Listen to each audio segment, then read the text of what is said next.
சாதாரணமா எடப்பாடி வந்து ஒன்னும் அவருக்கு ஒன்றும் தெரியாத டம்மி பீஸ்ன்னு சொல்றீங்க. ஆனா அடுத்து கொடநாடு வழக்கை வந்து நான் விசாரிக்க போறோம், அதுலயும் ஒரு முடிவு எட்டப்படும்னு ஸ்டாலின் சொல்றாரு.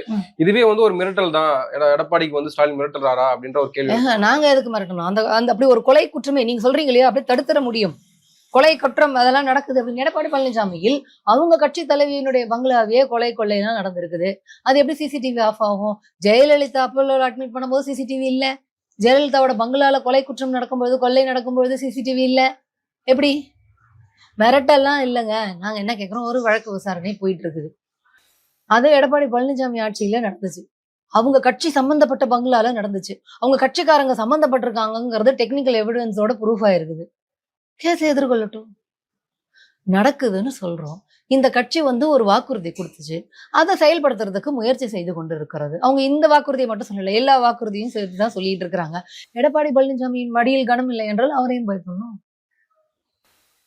அப்போ ஒரு சார் நாங்க திரும்ப திரும்ப சொல்றோம், ஒரு குற்றம் நடைபெறாம இருக்கணுங்கிறதா எல்லாருடைய எண்ணமும். அப்படி ஒரு குற்றம் நடந்து போயிடுது, அந்த குற்றத்தை பொறுத்து அதை எப்படி அணுகணும் அப்படிங்கிற ஒரு பண்பையும் அறிவையும் எடப்பாடி பழனிசாமியும் அவங்க கும்பலும் வளர்த்துக்கிட்டோம்னு சொல்றேன். நீங்க நடவடிக்கை எடுக்கலன்னா எதிர்கட்சியான திமுக அப்ப போராடிச்சு. இப்ப அரசு நடவடிக்கை எடுத்துருது. அதுக்கும் நான் போய் போராடுவேன் அப்படின்னு சொன்னா நீங்க பெண்களின் மீது மலிவான அரசியல் பண்றீங்கன்னு தான் நான் சொல்றேன்.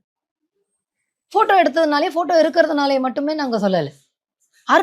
அல்பத்தனமா நடந்துக்காதீங்க, அற்பத்தனமா நடந்துக்காதீங்க.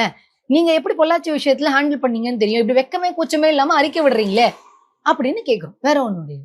இப்படிப்பட்ட எடப்பாடி பழனிசாமி கிட்டதான் அந்த கும்பல் போய் வந்து ஐயா ஏதாவது செய்யுங்கன்னு சொல்லிச்சு, ஒரு சிரிப்பா இருக்கு அப்படின்னு சொல்லு. அந்த விஷயத்துல ஃபன்னியா இருக்கு. பட் ஒரு சமூகம் சார்ந்த விஷயத்துல வந்து சார் நான் திரும்பவும் சொல்றேன், திராவிட கருத்தியல், அதாவது அவருடைய கட்சியில திராவிடம் இருப்பதனாலையும் அண்ணா அப்படிங்கிற பேர் இருப்பதனாலையும் தான் நான் சொல்றேன். இல்லைன்னா எல்லாருக்கும் திராவிட கொள்கை தெரிஞ்சிருக்கணும், எல்லாரும் திராவிட கொள்கையை ஏற்றுக்கணும்னு நான் சொல்ல வரல.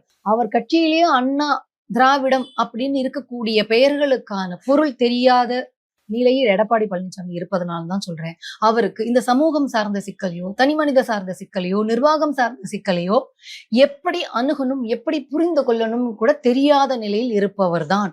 அதனாலதான் பேக்டோர் வழியா ஒருவர் முதலமைச்சர் ஆகணும்னு முயற்சி செய்து வந்திருக்கிறார் அப்படிங்கும் போது நீங்க தெரிஞ்சுக்க வேண்டாமா அவர் எந்த அளவுக்கு இன்சென்சிட்டிவான ஒரு மனிதர் அப்படின்னு.